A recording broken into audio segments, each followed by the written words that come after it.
It is.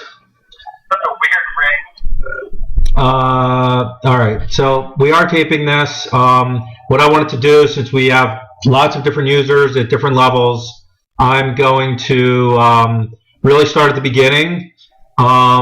This is not meant to be an agent owner training, going through some of the owner features, but I will set up a separate trainer session for that next week, like let's call it Owner 101.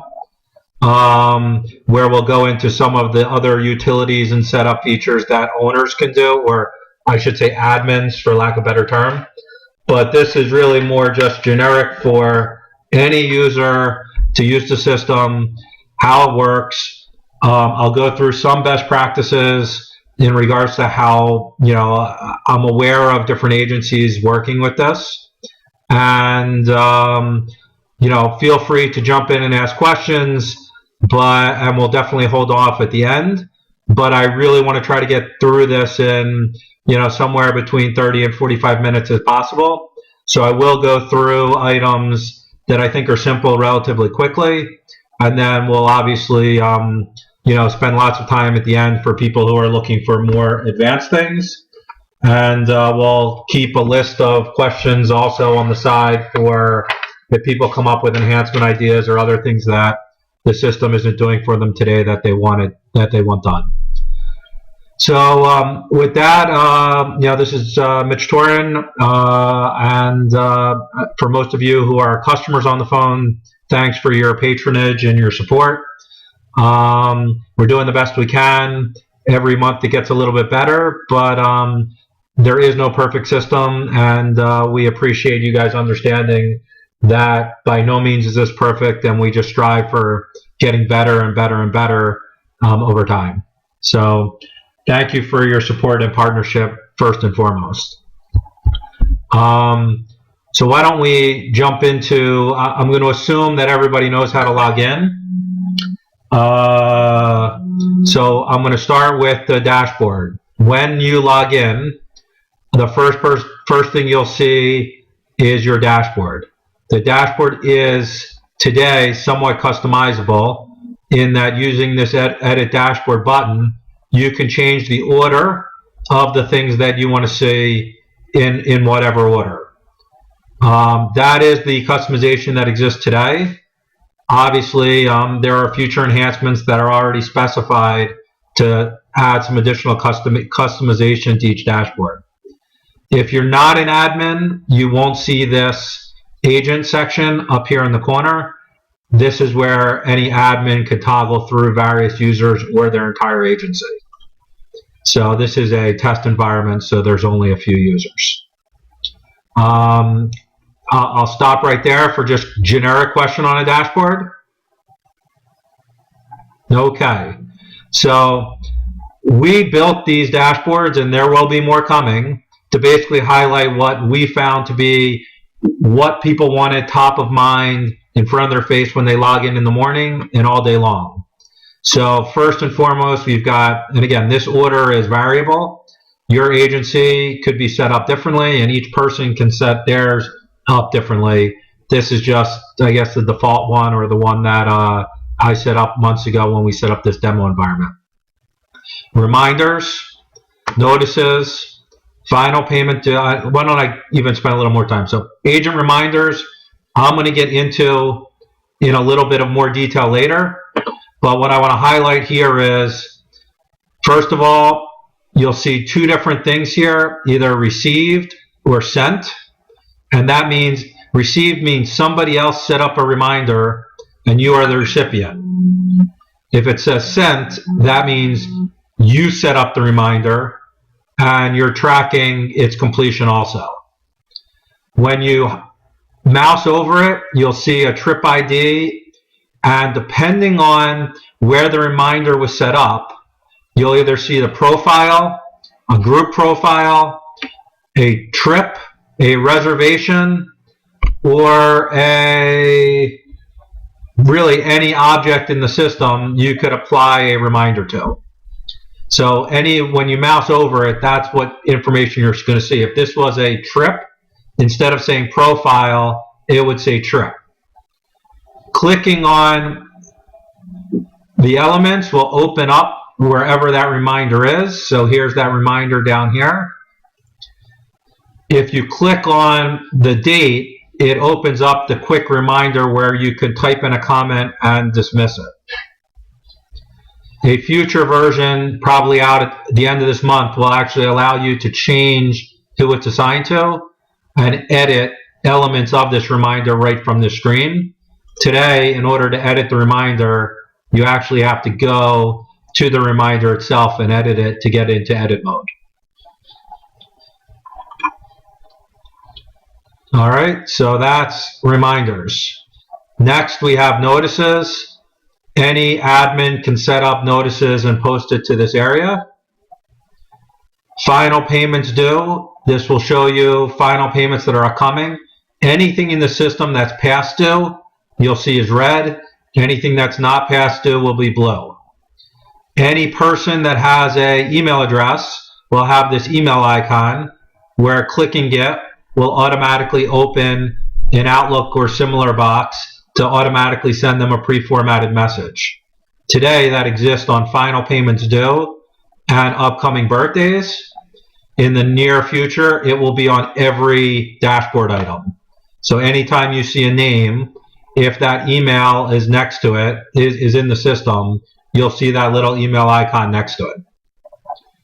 Clicking on any date will bring you to that trip specifically, so you can work on that trip. Clicking on a contact name will bring you to that contact name. Upcoming reservations are exactly that. Which are your next trips? Who's currently away? What you've last touched? Upcoming birthdays from the system and upcoming anniversaries in the system. So that's the dashboard at sort of the highest level. And again, it's only going to get better as we allow more functionality to be powered from this. More pre-formatted emails, and ability to sort, filter, and otherwise customize your dashboard further. I'll stop there for 2 seconds on dashboards before I get into the sort of the next section. Perfect. And everybody can hear me and see okay? I'm not talking to myself? Yep. You're good, man. Thank you. Okay. All right, so the next thing I just want to highlight is that a lot of people have called me through time with this question. It's understanding sort of the basic format that this system was built on. So it's basically built on a concept of you have contacts, which are profiles. Profiles go on trips, and I think of a trip as an old-fashioned manila folder. So when a client calls you or a prospect calls you and says, I want to go someplace warm tomorrow, to me, that's a trip, and it's sort of like in the old days, you might go grab a manila folder, write their name on it, write the date of it, and sort of anything or research that you're doing for that trip, you throw in that folder. We view a trip as that folder. And a folder or trip could hold one or multiple reservations. So many of our reservations have a one-to-one relationship. If you book a FunJet booking and it's just a air hotel package booking with FunJet and that's in the trip and that's it, then that's nice and easy. It's a one-to-one relationship. But the system supports a one-to-many relationship where you may have, like we just did an FIT Europe example, where we had air booked through a consolidator. We had a hotel booked some direct and some through tour operators. We had excursions booked through an excursion company. We even had a short river cruise booked through a river cruise.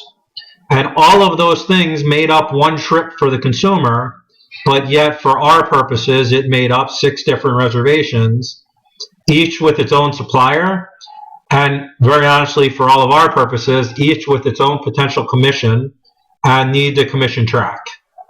So that's the benefit of, one of the great benefits of our system is it has the flexibility to tie multiple reservations from different suppliers into one trip. The other construct that we have is the group module. So we have the ability to create a group profile, and reservations can be tied to that group directly in the system without doing any additional work, thus allowing you to do a group report basically on the fly anytime you need it for internal purposes, customer purposes, cruise or tour operator purposes, sending a hotel manifest before the client arrives, sending to the transfer companies before you're setting up your transfers. All of that stuff can be done as a byproduct of the system, as long as you're properly setting up the group as you go along. So I'm going to go through some examples of this as we go forward, but I'll just cross off one or two of the other easy things first. So I don't hear anybody ever talking about this. I don't know if people are still using it, but we do have this neat calendaring functionality allowing you to see either on a weekly or monthly basis when you have final payments due, when you have trips due, when you have birthdays in the system, anything at all you can track in your system and see it in a pictorial view. So there's some birthdays in the system. Here's a final payment due, and we saw on the last month, a trip due. Clicking on everything's clickable right through to the record that's associated with it. Questions on calendaring? Okay, I'm going to skip utilities and some of our settings because those are going to be in the admin 101 session, or we could hold some of those for later today after the user session. The other thing that we have that I'll go through quickly is canned reports. So we do have these 10 canned reports already created. I don't know if people are using them on a regular basis or not. I find myself constantly using this bookings by agent report to see what's happening on a daily basis. I sort it by highest number first, meaning the newest reservation is going to pop up first. And it's a great way for owners or admins to keep track of what's going on in your agency at any given time. We also have the group reports that we talked about. There are 3 different group reports that are in the system that should, in most cases, replicate what you are giving tour operators, transfer companies, or other third parties that are driven directly from the system. So, and we'll generate some additional records for this Jackson 5 group to show how it goes. Questions on any of that stuff? And then I was just going to go through really creating users, creating trips, creating groups, creating reservations, and generating invoices.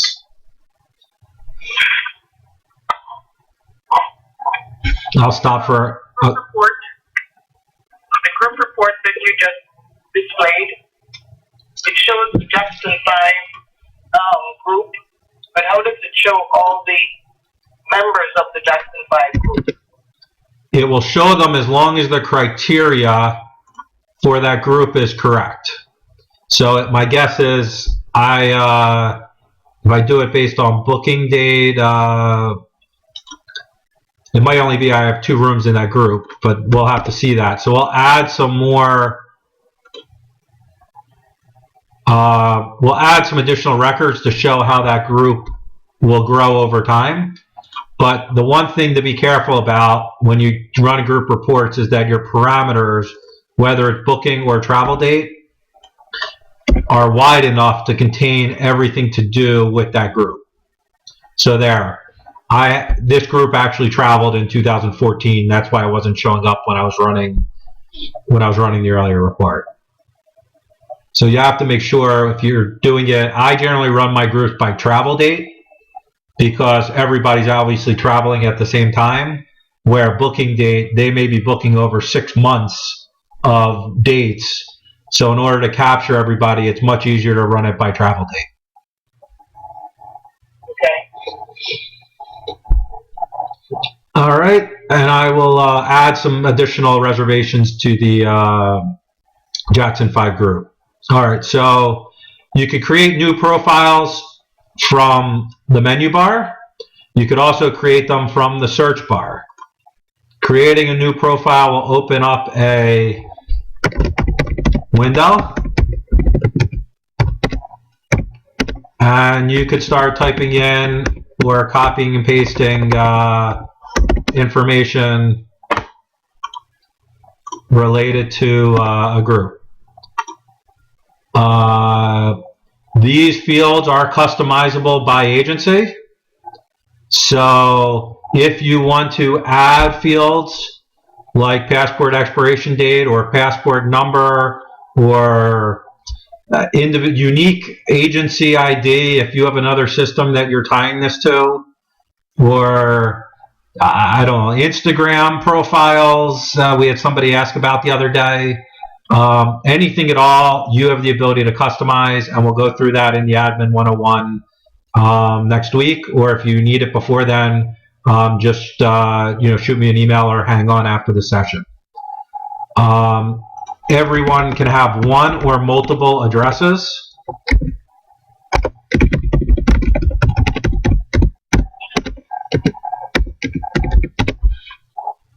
And you control also any of your preferences. So we've had some agencies really build this out to add questions that were important to them that they wanted their agents to complete based on past guest history. We have a lot of agents that I've been told filling out loyalty program information in this box, whether it's Sandal signature numbers, airline frequency numbers, Marriott, Hilton, and Hyatt numbers, etc. And then I'm going to bring this up. The system does have the capability of either having or not having credit card fields populated. Each agency owner can make the determination if they want to use this system to store credit cards. It is not recommended because it is not PCI compliant to have credit cards stored in a system like this.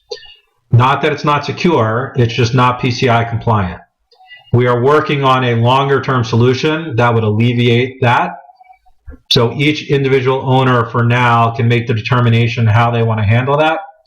And very honestly, all we've built is the buckets for you to do it or not do it. And during agency setup, you can make the determination if you want to turn that off or on. So please get back to me if there's any confusion on that. But in the next, hopefully 60 days, we will actually be making some significant enhancements in regards to being PCI compliant credit card storage. Questions on creating simple profiles, other information on here that you don't understand. Generally, when I'm doing a reservation, I start with whoever my contact person is as my first person that I'm creating what I consider a full profile for. And then after that, I'm using this button right here to create quick profiles, generally for the other people in the family.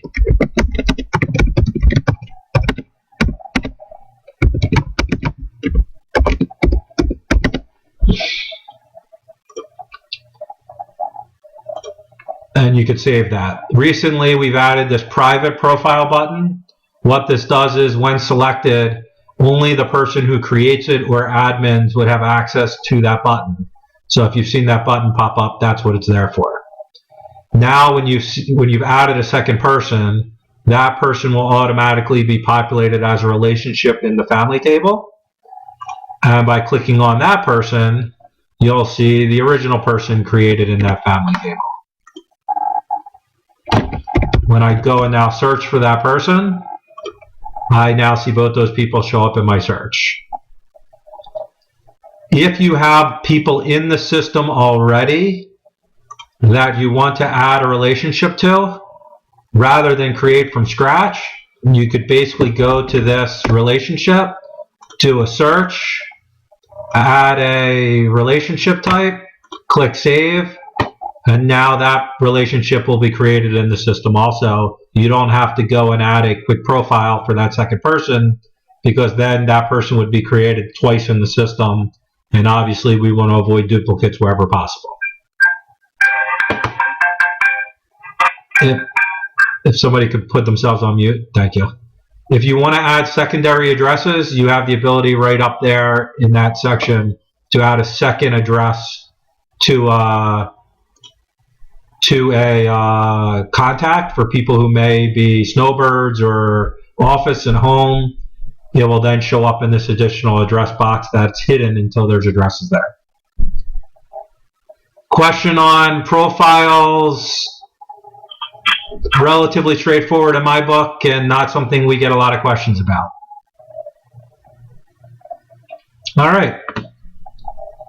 Moving on to trips. So now Robert called me to go on with Mary on a trip. So they're going to go on the Jackson 5 group trip. You have complete control over how you want to name a trip. Different agencies I've heard have come up with different naming constructs that make sense to them. You can give it a status. So this may have just been an initial contact. Or you could say that you've already made the reservation and you're awaiting deposit. You could say what it's for, if it's and you have complete control over these drop downs also as an admin. If there's drop downs that you want to add that aren't in here, you have the ability to do that. And I want to link it here to that group I had created, which is the Jackson 5 group. Now, any reservations tied to this trip, as long as they meet the reporting criteria, will show up in my Jackson 5 group. It also automatically, I don't know if you saw, moved over what the final payment due date is from the group, but this is overridable if it's not applicable, if it's not correct. By with our agents, when we were going through the training at first, they were forgetting to link the group. We made it a mandatory field because that's how the reports are running so well from when creating spreadsheets for your bride, or the supplier, or potentially the resort, and that really changed things. Getting I guess the word forcing, for lack of a better word, to link the group. What if it wasn't part of a group? Like, did you guys make it a required field, like you had to enter something? Yeah, you had to pick it. If it was a group, you had to link it. Because if you didn't, then all of a sudden we were getting situations where I'm running the report, I'm missing 3 groups. Oh, I just meant if you made it a required field that no matter what trip you were doing, it had to be entered. Let me see. I just want to make sure. Yeah, I don't see how you could do that, or why. If you make it a required field, then you'd always have to fill it out in the drop down, which obviously for FIT bookings just won't apply. Unless you had a value that was no group, something like that, and it's just dummy. But then you're linking a whole bunch of things to this no group, and if you run an all group report, every single booking in your system is going to show up. It had to do with the type of trip, how we rigged it up. But anyway, I just think that's really important to talk about, because I found with questions we had at first, it's always came back, you didn't link the group. Okay, thanks, Robert. So one of the other things which I omitted when we did profile, but I'll show here, every single object on our system has an attach file button that allows you to automatically go and attach any file. It also has the ability to do that reminder functionality that we talked about. So you could send a reminder to all agents, a specific agent. Clicking this individual agent reminders button. I've had a lot of questions on this recently. If you click it, and let's say there are 3 agents in this system, all 3 people are going to get individual reminders. So let's say it's something like, I need your timesheets by Friday. you'd want that to go to everybody and everybody to have to close it individually and not impact other people's reminders when they go and close it. If it's something like we have to remember to schedule transfers, and all you need is one person to do it, and once one person does it, it's done. You would not want to click that, because what it's doing is basically creating one version of this reminder, but attaching all three people as actionable individuals to that item. So the system allows you to do it both ways to create what the reminder is, and then that will show up on their dashboard, and based on when it's due, how they need to close it.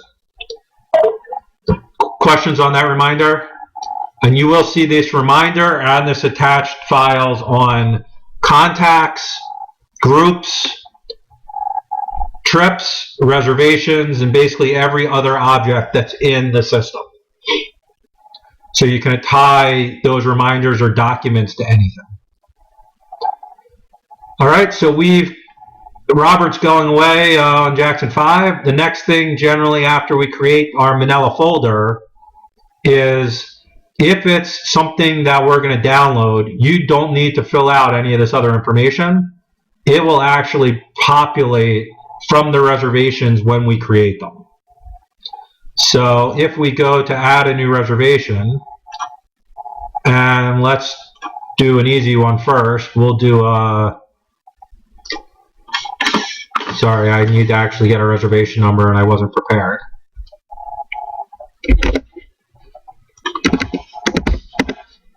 We could actually, using EGT, the Mark Travel Companies, or Travel Impressions, just click that information, click this Update Reservation from Supplier button, and I sure hope EGT is set up in this environment, good, and automatically the right reservation comes over.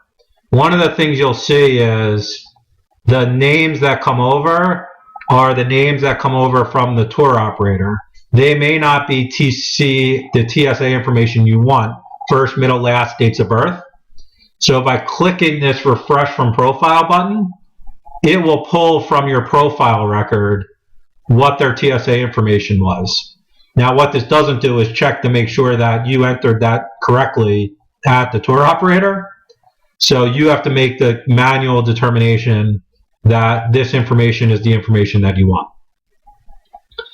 A lot of people ask about, I can't change these numbers, what's going on?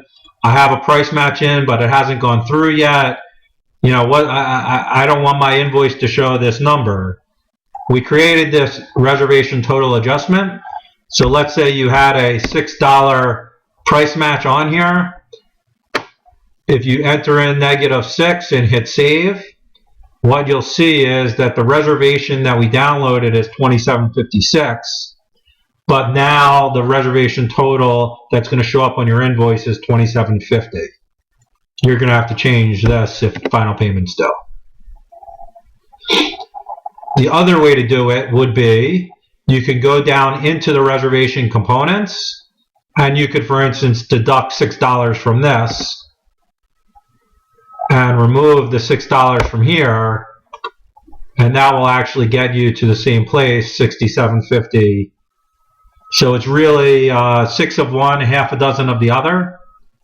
It really depends on what you want to do and what's faster and how your agency is set up to do things.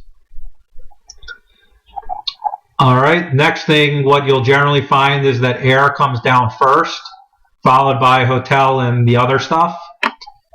If you don't like this order, which very honestly I don't, but this is the way they give it to us, you have the ability to go and manually update the order. So if I want the hotel to be second, by doing 2 in tab, that's now number 2, and this moved down to 3 and 4.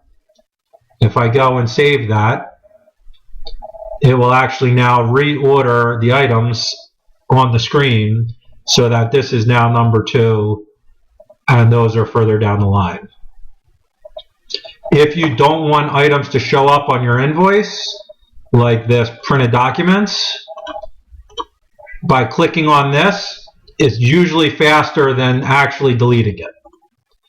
I like keeping this information as a best practice in the system, especially some of this stuff like price match VE. So I know, for instance, this reservation was price matched. So if there's a change in the future, I know I may have to do something, or it may impact how I make that change because I originally price matched this reservation.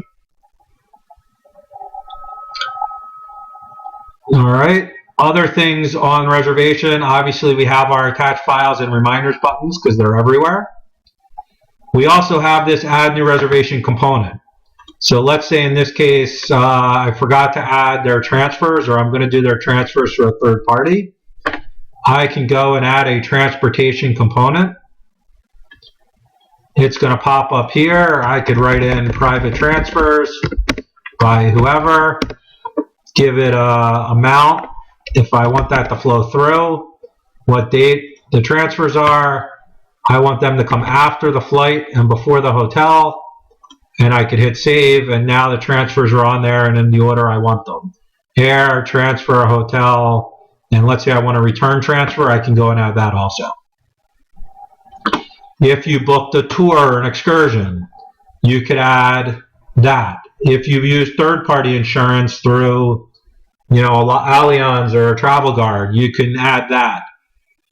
I generally don't add, me personally, if it's a third-party insurance, I wouldn't add it here. I would actually add it as a second reservation tied to this trip because I want to track the commission of that insurance separately. Similarly, if it's transportation and you are using a third-party transfer company and you're booking it on gross rather than net, and you want to track commissions, similarly, I would book that as a separate reservation tied to the trip, so that you can track your commissions due from that transportation company. So why don't I save this?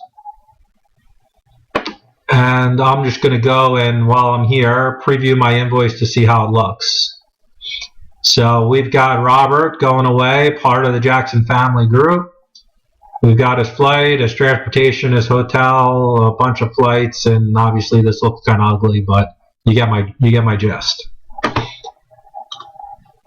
Questions on downloading a reservation from EGT, TI, Mark Travel? Wow. Hey, this is me. Yep. It's interesting that you just said, and I know we're just in a class, like, you know, hey, you get the gist, you know, it looks good. Do you realize, and I know it's all on how each of us work, but do you use that invoice and send it out? Well, this is our demo environment, so mine has my logo on it, my updated terms and conditions on it. I would make the invoice. We use these invoices, you know, 50 a day. So I make sure my invoices look perfect, and I use that invoice and send it to my client. Okay.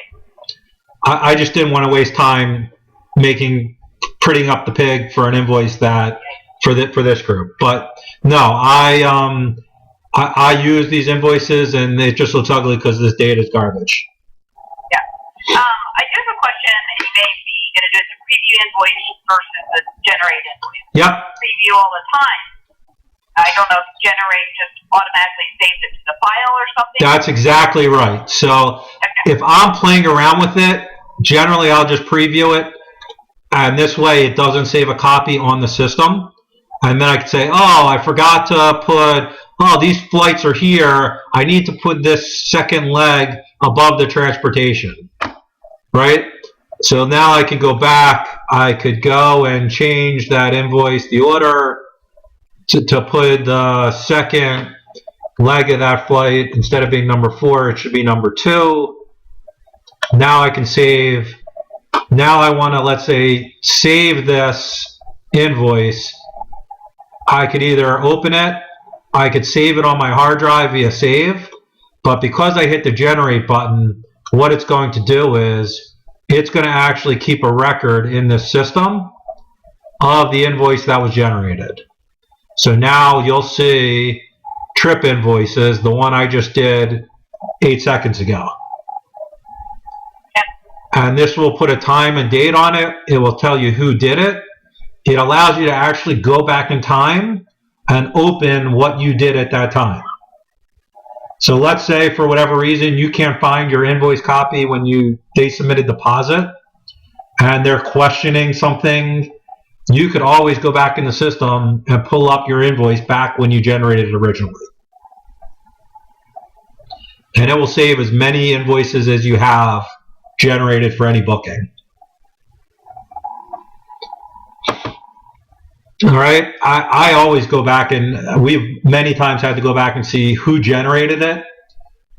You know, sometimes you want to know who sent it out. If it was wrong, you always have that audit control to go back and look.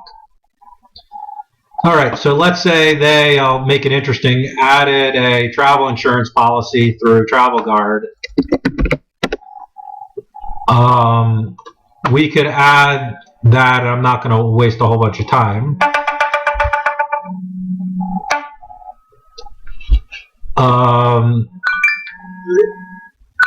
We could add that to this. And now when you go and generate an invoice, what you'll see is our package reservation. And then now we've got a travel insurance reservation down here also. All on one invoice. And you could show it all in a professional manner. If you want to change the order that those things are displayed in, you actually have the ability to say, if you want this to be number 1, you could put the number 1 in there and save it. And now when you go and generate that invoice, you'll see the travel, you should see the travel insurance up top and the package down number 2. What am I doing wrong here?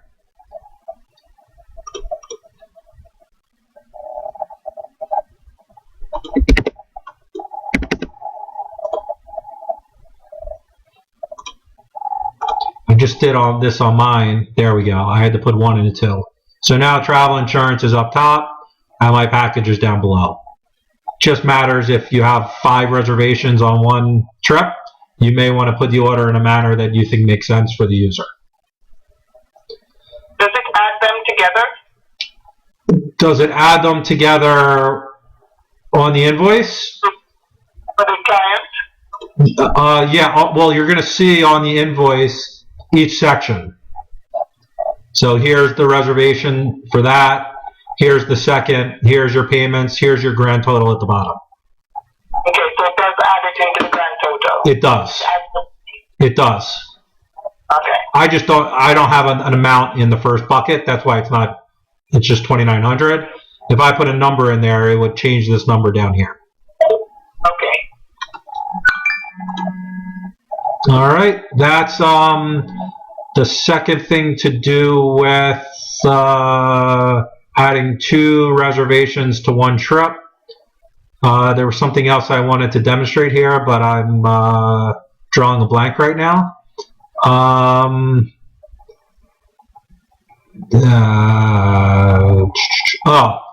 Adding another manual reservation. So I'll do this while we're still in this package. Let's say we want to have a Disney reservation, and we are not currently set up with Disney, although we'd like to be. Right now, there's nothing below here. If I want to add components, I would have to add 1 at a time, at a time, at a time, at a time. What we've done is, once you put in a package, once you hit save, as long as it's not TI, EGT, or one of the marked travel companies, FunJet, Blue Sky, United, Southwest, TNT, and I might be missing one. If you click save, what we've done is pre-formatted for you the most traditional buckets: air, transfer, hotel, transfer, air, insurance. Let's say, for instance, you don't care about insurance. You could either do not show, or you can delete it, whatever's easier. Let's say you're not handling their air. It's just as easy to go and delete their air. Hit save, but it's a lot quicker in clicking save and having those buckets created for you than it would be to go and add one by one each component. Does that make sense on how we've sort of created a shortcut there? I'm going to go delete that, and I'm going to show you, because we've got a couple questions on a cruise, the ability to do the same thing. Right now there's nothing down below. If I click cruise and hit save, automatically what's going to pop up is air, transfer, cruise, transfer, air, insurance. Again, if you're not, let's say you don't care about their air, you could delete their air off.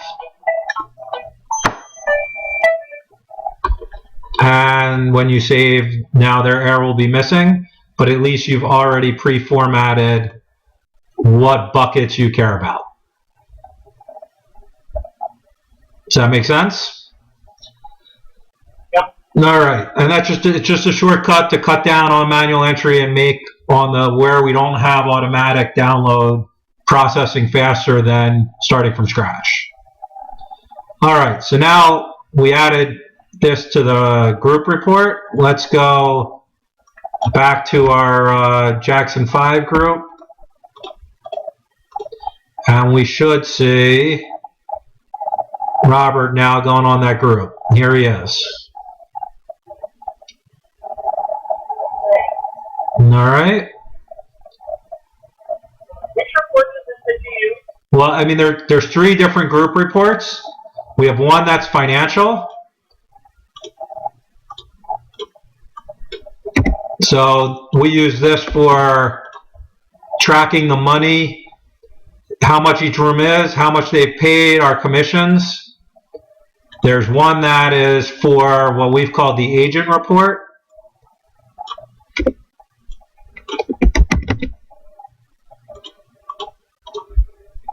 what is the difference, without me having to look at each field, between the agent report and the customer or whatever the other report is called? It doesn't have the money on it, if I remember correctly. Okay. The client version, if I recall, doesn't have the financial details tied to it. See? Okay. And then I know that I've asked this, but I'm just curious if it's on the enhancement list. You know, when you're going and doing the group, I can't tell you how many times I've gone and, you know, where it's the book date instead of the travel date, when really is all I want is if I select this group, then it just gives me the report instead of having, it doesn't seem like from a group standpoint, if it's a group report like Jackson 5, that we should need to put in the date and range. It's on the enhancement. Yeah, it's on the list. Right now, all the reports have the date criteria tied to them. Okay. So it's something we're going to have to live with at least for a little bit longer. Okay. All right. Questions on what we just did. So creating a manual reservation, downloading a reservation. I didn't show how to create a new group, but it's relatively straightforward. You give it a name. You can give it a type, you can give it an agent, you can give it a group reservation number if it's a contract or there is a group reservation number. You can assign a supplier, you can assign a default, the payment date, which will automatically default everybody tied to this group to that date, and then you could override it if it doesn't apply. Really quick and simple to create a group. Now we should see, sorry, go ahead. Just that it's probably more on the search, but it's the group name. I know this sounds weird, but you know, my group name like has the doctor period something Kim, and I have a really hard time searching for it, so I'm just curious. When you create a group, what is it that it is searching on from a last name or first name? So it doesn't have one of those. I can't remember, but one of them it doesn't have. Yeah, it just has a name for the group. So whatever your first character you put in is going to be the group name. Okay. So if it's a wedding, generally we use bride's name / groom's Gride's last name / groom's last name. You know, if it's a corporate group, we're using the corporate name. I mean, we're generally trying to match up with whatever we've given the tour operator, the cruise line, because that's what would come through in their documentation anyhow. And when you go to link a trip, it's just going to be in that, it's going to be whatever that group name is, that's what's going to show up in alphabetical order. And we do have some smart technology in this drop-down that if the group is more than 6 months past the travel date, it will vanish from this drop-down. Just so as we move forward, you're not going to have drop-downs that are hundreds of people long.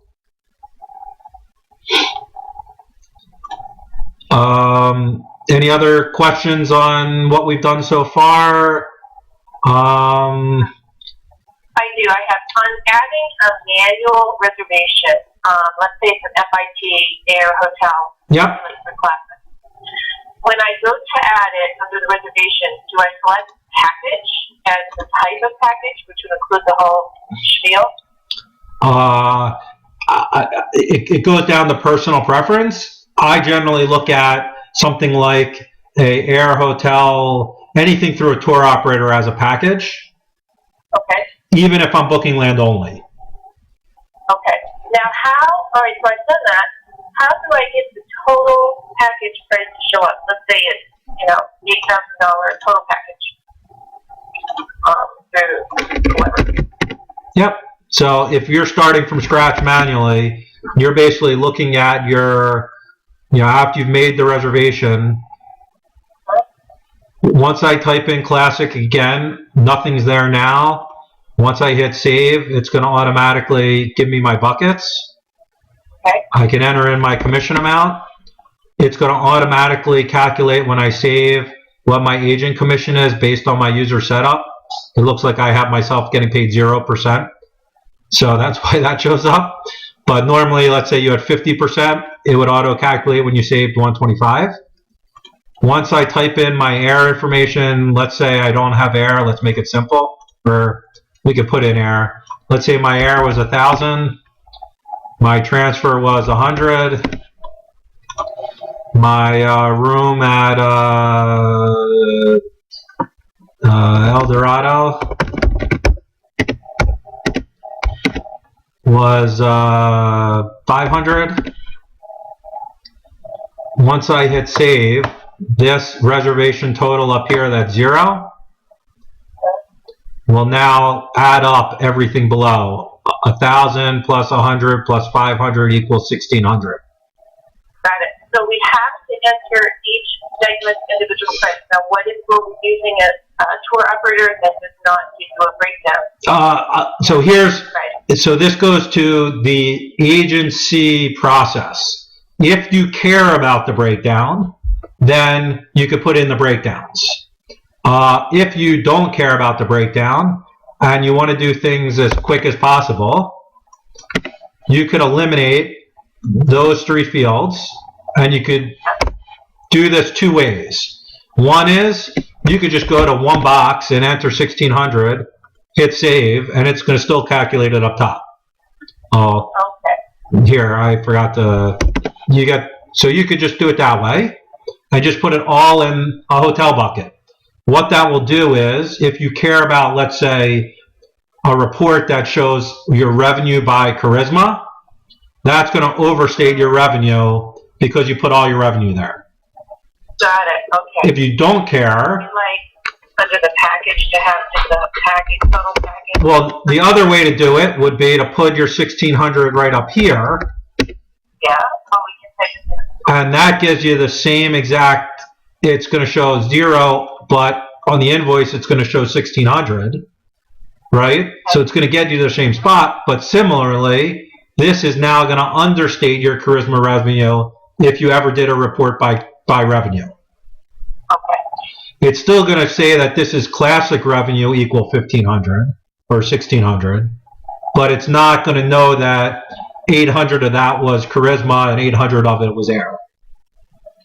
It all goes to how much that matters to you, your owner, your internal processes, and how much time, very honestly, you want to spend on breaking it down where you have manual reservations. I've gotten a lot of questions about, like, oh, it gives us the air versus the hotel. Why do I even care? Why don't you just give me the total amount? But I can't tell you how many times I've had clients call me 3 months later and say, oh, the hotel price went down to this. You know, can we see about getting a lower hotel price? And without even having to call the tour operator to see what the hotel price was, I can now go right in here and actually see the breakdown. As long as it's either linked tour operator or a tour operator that you've entered that breakdown in manually. And for example, where you just put in that reservation total adjustment. Yep. Explain that again. I just didn't follow that one. Well, it's just, this is an override. Basically, it will take whatever number that's added up in the components. So it's taking, here, let's make it even, let's just put it, there's 100 in air and 500 in room. So when I add those together, my reservation is going to say it's 600. So when I save here, my reservation says it's 600. This is just an override. So let's say I wanted to add a service fee of $100. I could add a service fee of that $100. Now on my invoice, when I go and actually invoice it, it's not going to say 600. It's going to say, well, I've got 700. Right? Because I don't need to disclose to my client that that's the extra 100 the service fee. Yeah, and how? And I guess in this, what she just asked was a very good question because I've asked that, earlier through Facebook or whatever. So I understood the first two examples. I didn't understand what you were using this, although that service fee was good too.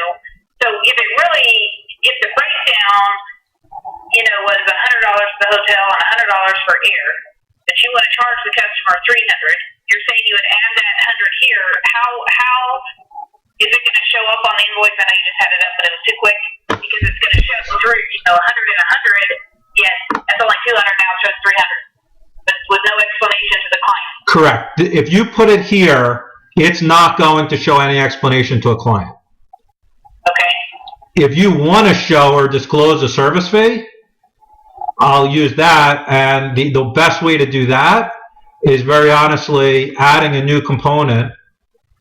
And you could disclose that as a service fee if you want to disclose that service fee. Well, I'm thinking if I don't want to disclose it, and they're looking at an invoice that shows 100 and 100, but a grand total of 300. No, because they're not seeing the breakdown between the air, transfer, and hotel on the invoice. Okay. So let me go back. Give me 1 second. Give me 1 second. Let me just go back and erase these. Let's go back to that original EGT booking. All right, so this is a $2,900 booking, right? So let's open it and let's show. It's $10,050 on the air. It's $150 on the transfer. It's $1,502 on the hotel. When I add those together, it equals $2,900. Let's say I want to charge $3,000. Yep. But I don't want to tell the client I'm charging $3,000. The easiest way to do that is just go right here on the adjustment, put in $100, click save, and now my reservation total went up to $3,000. When I go and generate an invoice, you're not going to see that $2,900 anywhere. My total is $3,000. It doesn't break down anywhere in our invoices how much that flight was, how much that hotel was, and how much that transfer was. I get it. Okay. All it's doing is, in a reservation, telling you what the total reservation was. And you have the ability to adjust that anytime you want. What I generally will do is, I might add a note to myself so I remember 6 months later, I added a $100 service fee. So you remember what this $100 was. Let's say it's $2,900. You submitted a price match, but they're backed up and you know it's going to go through, but it might take 2 hours, but you want to get the invoice out. Let's say you had the discount at $50. Price match 50 versus whoever, Expedia. Now when I save with a negative 50, it's going to show my final reservation at $28.50. When I go and generate that invoice, they can't see any number except that $28.50. They don't know that the package was $2,900 and I'm waiting on a price match. Okay. Thanks. Other questions on this? These are all great questions.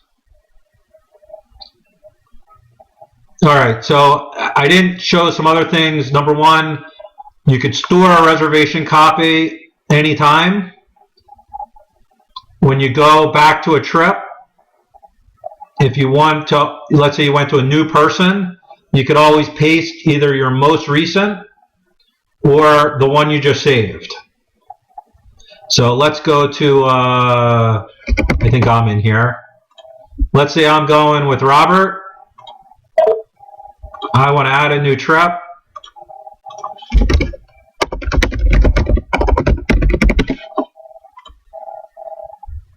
I could paste my saved reservation, and all of a sudden that same one that Robert just did for the $2,900 less the 50 price match shows up.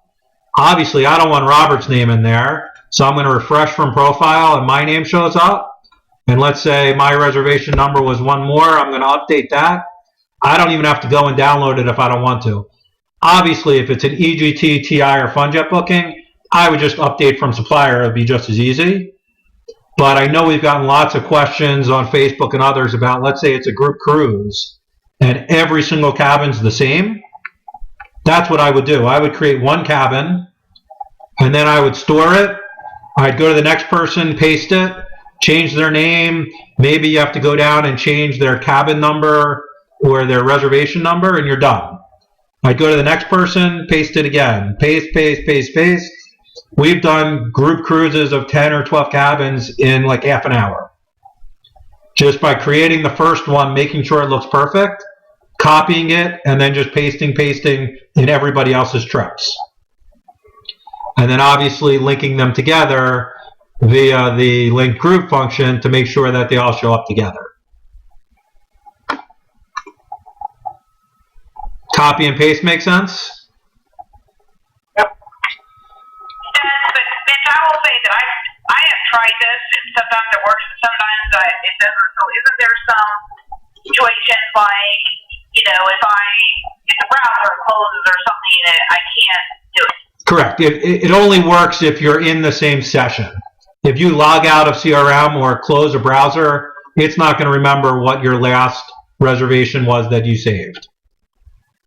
And even whether you do the most recent or whether it's a stored copy, it's only a stored copy for the time that you are working in that session. Correct. Okay. So, generally, you can always go back, though, to the last one you did and resave it before moving to the next one. Right? So there's nothing that stops me from not going. I don't have to go back to Robert to create my next copy. I could now use this as my master, store it, and go to my next one. I don't rely on the generally the last reservation option, because sometimes I'll jump around or a phone call will ring and I'll have to go to somebody and do something. That's why I generally, if I'm doing a bunch of rooms for a group or something, I'm using this store reservation copy button so that I know that that's the one I stored.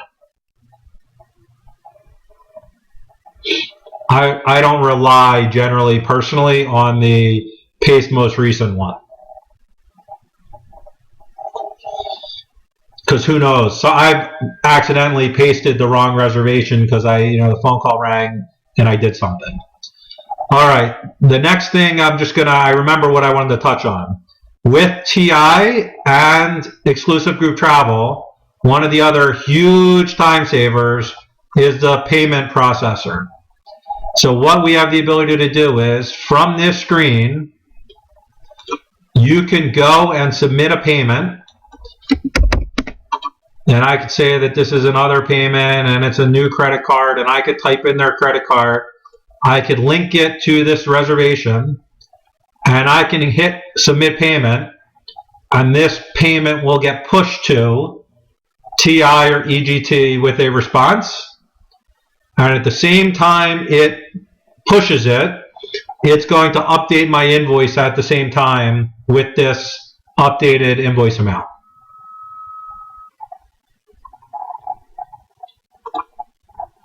So now my reservation will show that $100 not just on my invoice, but if I logged into EGT, it would show it on this reservation also. Obviously, I didn't demonstrate that because it's a real reservation. Does that make sense? You guys, I assume, are using that every day. Those of you who book TI or EGT. Yes? No? Yes. Okay. Yes. It's a huge time saver. Huge time saver. You do two things at one time. Yep. All right. Okay. So I'm very new at this. Yep. And I just did a blue sky, and I put it all in manually. I didn't even realize we could import it. Can you show me how to import a reservation from one of those connected suppliers? Yeah, I just did that exclusive group travel one, but we could do another one. Okay, thanks. So we pull up the name first? Well, everything's got to always be, you got to remember your order. It's people first going on a trip. So if they're not in the system, you've got to add the people first. Got it. The next step is you've got to say that they're going on a trip. So this is the one I just created. Let's say it's going on a trip with Robert.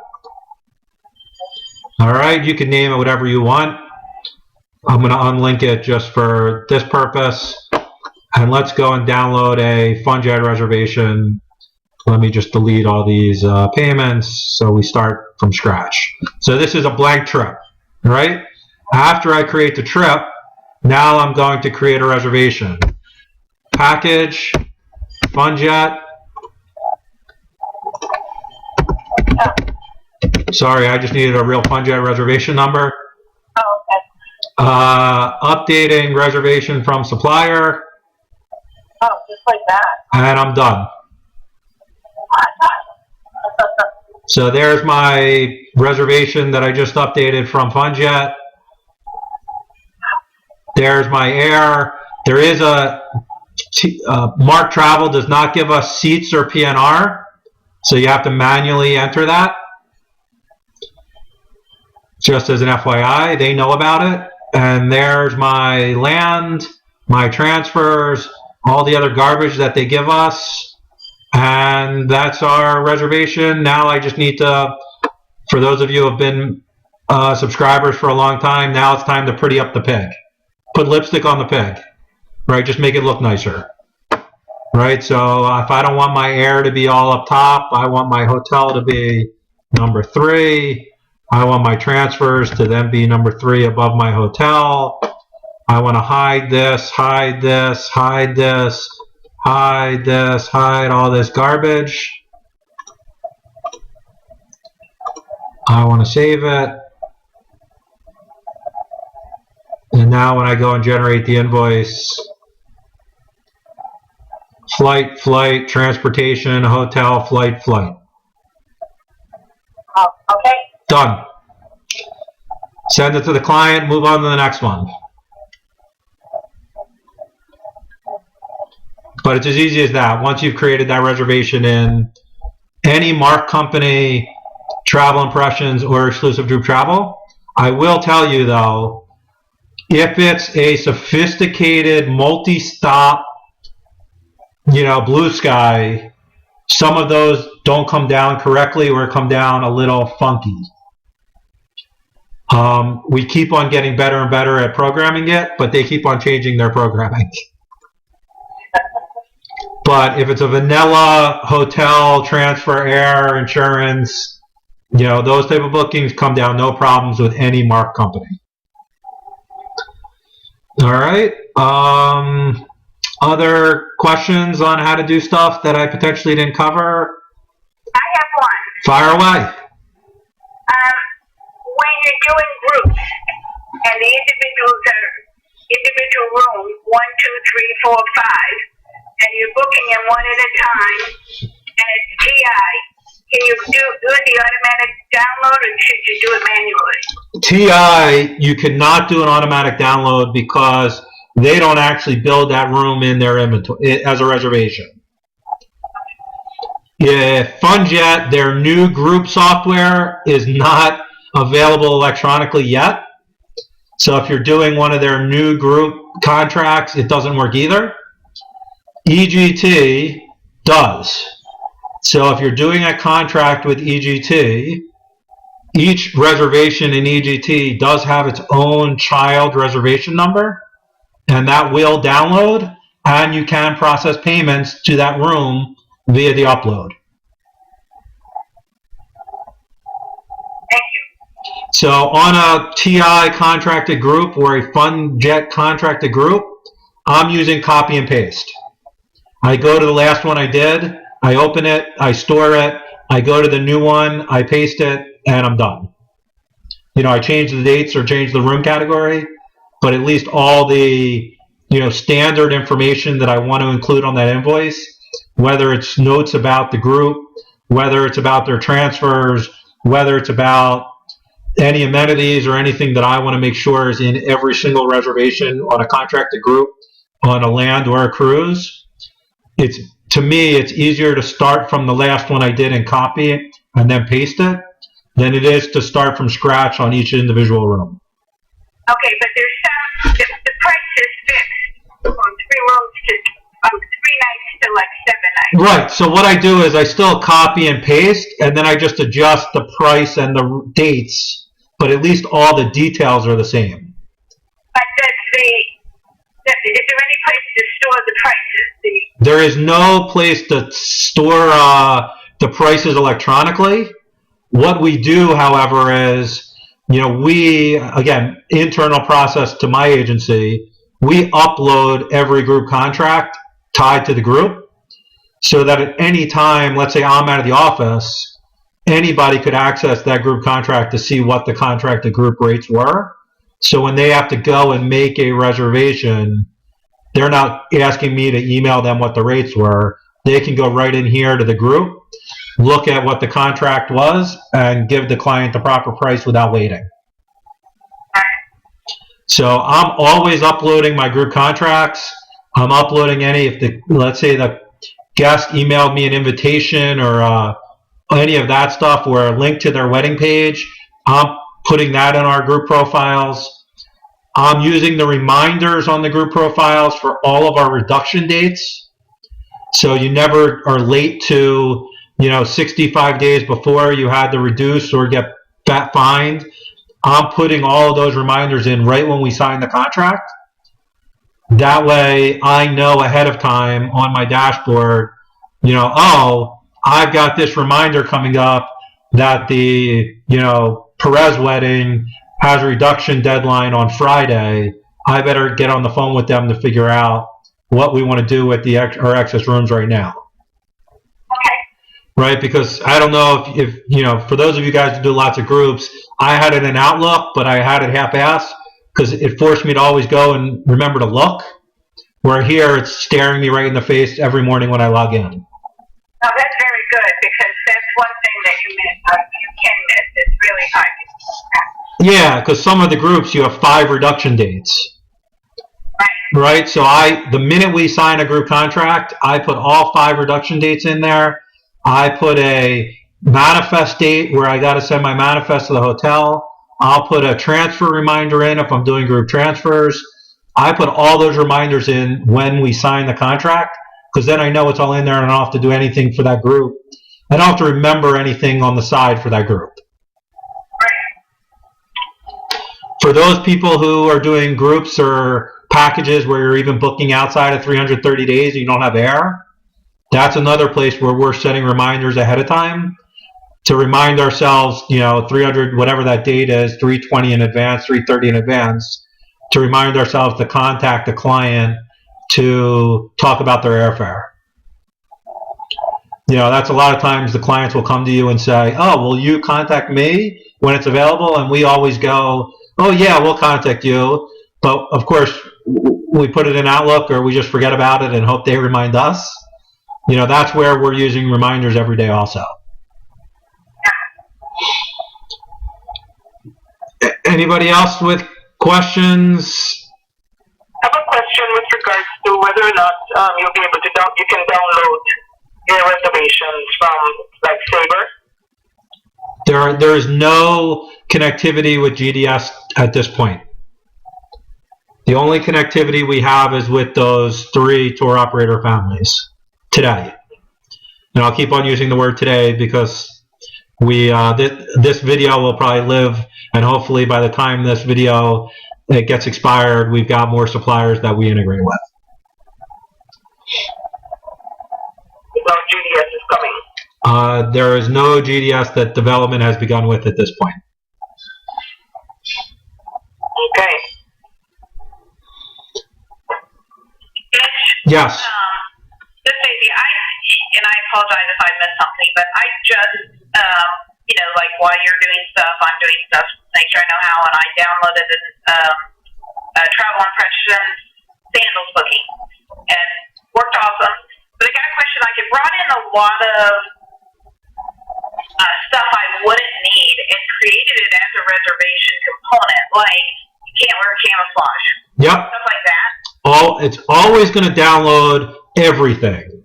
And the reason we did it that way was very honestly, number one, they keep on changing those comments. So it's impossible to programmatically eliminate what we call, again, it's noise.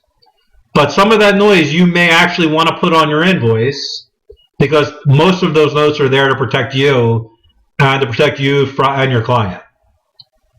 So you could elect to do not show on invoice those items, or you can delete those items, but they're always going to come down when you do a download.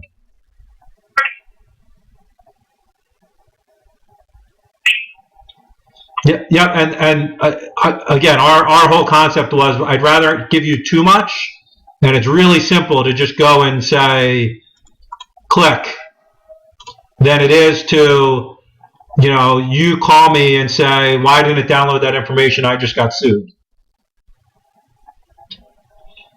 So you can manually, every EGT reservation comes down with this documents button. It's really easy just to hit do not show and it still sits there. It's not gonna corrupt the data or corrupt your invoice. The other things I didn't really highlight, but I assume most people know, invoice comment, anything in this box shows up on your invoice. Agency only comment, this is for your notes, it does not show up on the invoice itself. So if you wanted to say, this client is a pain, you could put it there and it's not going to show up.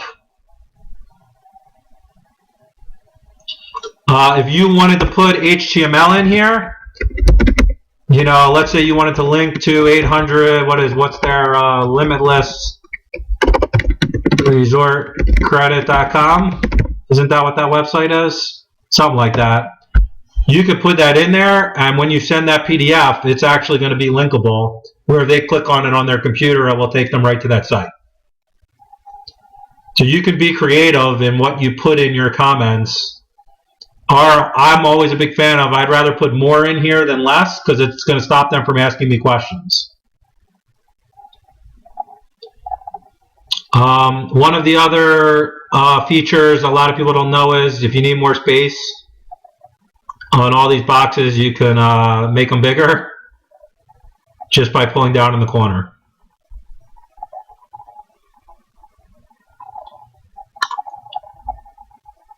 Other questions? Yeah, Mitch, I'm still having a problem with this import. I'm sorry. No problem. If it's not working for you, the options are either your user setup might not be correct. So if you go to your user setup, you need to make sure your IDs are set up correctly in order for the download to work. Okay. Yeah, because it's not coming up. There's no button at all that says whatever that button says. Then you're probably not, your setup is probably not correct. Okay. You need to have, whatever your ID is in those boxes in order for it to work. But when you go to package, obviously you have to select one of the, like if I select Avanti, this button would not be highlightable because we don't link. Right. Yeah, it's blue sky. I'm just playing around with the blue sky one to see if I can practice getting it full over. It's not working. Yeah, so my guess is your user setup, either yourself or if you're not an admin, you need to put in your correct Mark Travel ID code in order for it to work. If it doesn't, shoot me an email and I'll have Valix look at it. Okay, thanks. Other questions? I'm trying to think if I missed anything. I know I missed some things related to adding custom fields and the other owner stuff that I'll schedule for next week. But I think that covers most of the functionality that we're hitting on a daily basis. But obviously, we'll do another one of these soon. Ask the user group on Facebook since we have lots of experts now. And if you have ideas, definitely shoot us emails for improvements because we're definitely working on a whole bunch right now that are in testing. And we'll continue to get better as we go forward. Dick, Yep. this is the front office. What is the back office of financial end of it? Do you have a webinar for that? On commissions? No, on bank recs, accounting. Does it have a component for that? I'll go into that really quickly here. So what the system does today is basically we've created reservations, right? Here's Dennis Robin and Michael Jordan going away. We expect this Fungi reservation to pay $642. What we've created is we have the ability to say that $640 was paid today, right? And we could save that, and when we save it, if I was set up correctly, it would automatically calculate what the agent percentage was. It could be 100%, it could be 50%, it could be 75%, it could be 0. You control that in your user setup, up on your user setup. So Mauricio gets 70%. Right, so you could control that on an agent by agent basis, and then at any time you have the ability to override if you don't like the answer that came down. Let's say normally you're 70%, but on this you only want to pay 50. You can just type in what 50% is. Once you save, the two reports that we have available today for commission processing are pending commissions and paid commissions. For pending commissions, I can go back and look and see. Let's say if I wanted to show all my commissions that traveled through February that have not been paid, and of course I have garbage data in here, but here, February 14th, it would show all your pending commissions for things that have not been paid. I don't know why that's not showing up, but I just ran one this morning for me, and the pending agent report shows anything that has not been paid. The paid commission report shows anything that was paid already, and you can do it by agent or you can do it everyone. So that's the commission I just paid. We expected $642. The agent's percentage was 0. I got paid $640. He got $320. And that's the data was received, and here's some comments if you filled out any comments. So at the end of the pay period, I could run a report, I could sort it by agent name and export it to Excel, and I could see how much I have due each agent, but it's not tied to QuickBooks yet, where I can download this. Right now, it downloads into Excel, and you can upload it into QuickBooks but it's not in a QuickBooks uploadable format the way it's displayed today. So, like the way I work it right now, at the end of every pay period, I generate this report. I actually do it agent by agent. So I'll go to Mauricio and I'll say, how much do I owe you? I look at that report. I see the total. I go to my QuickBooks and say, I owe him, or my bank program, $500. I go to the next agent. How much do I owe them? $320. But it's not integrated with an accounting package yet.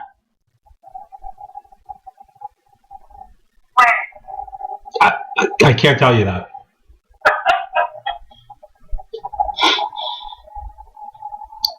The enhancements for this month will be more on the usability of the application, some dashboard improvements, some other improvements, and then we're working on the credit card security to use a token system.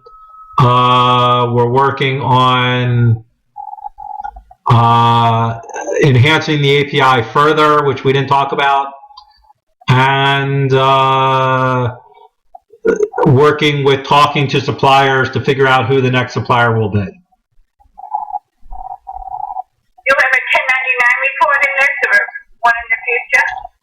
Very honestly, you could run that paid commissions report based on commissions paid date of 1 year, and it will generate every commission paid for that year.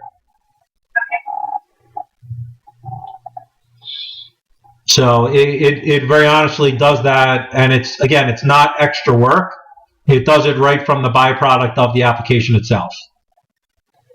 So if you did a comparison between what was generated on 12/31 paid versus what your bank says you paid, those numbers should match. And that's your 1099. That's the CPA in me coming out.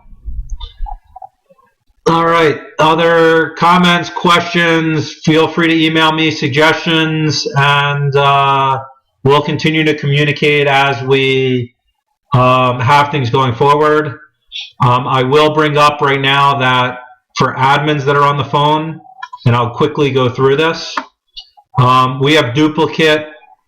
The duplicate removal has now been set up that you could not just do it as an admin, but you could actually assign individual agents to run this.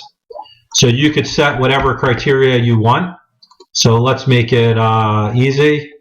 Anybody with matching last names is going to show up. Here, I'll do first names with one letter. And these two people will show up. I can see, are they dupes or not? In this case, they're not dupes, so I don't want to merge them. If they were dupes, I would hit on the merge button. I could look at the information, and I could either merge right, meaning this would update this record, or I could merge left, where this would be the survival record. All the information would merge.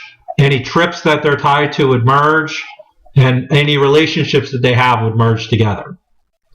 So, many of us have hundreds of dupes potentially in old databases.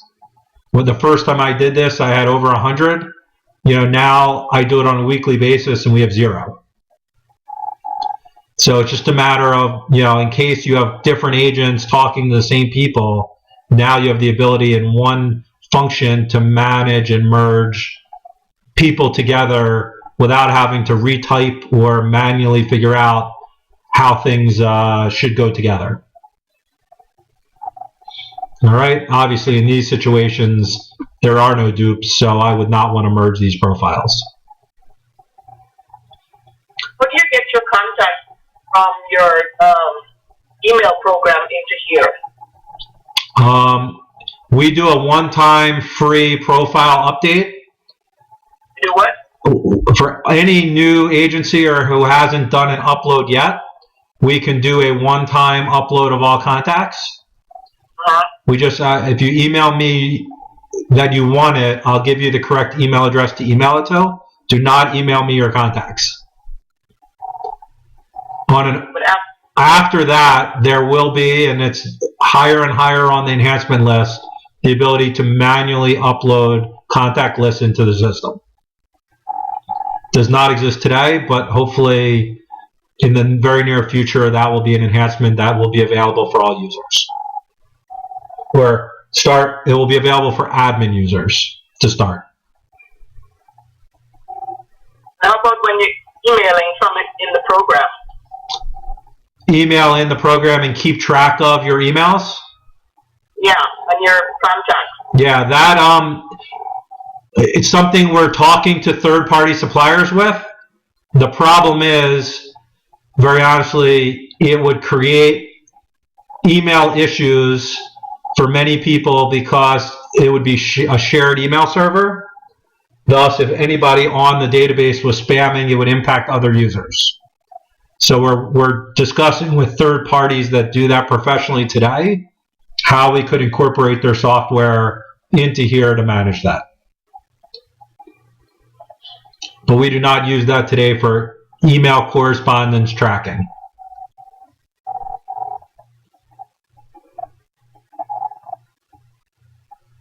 All right, but I mean, again, something that's on the list, 100%.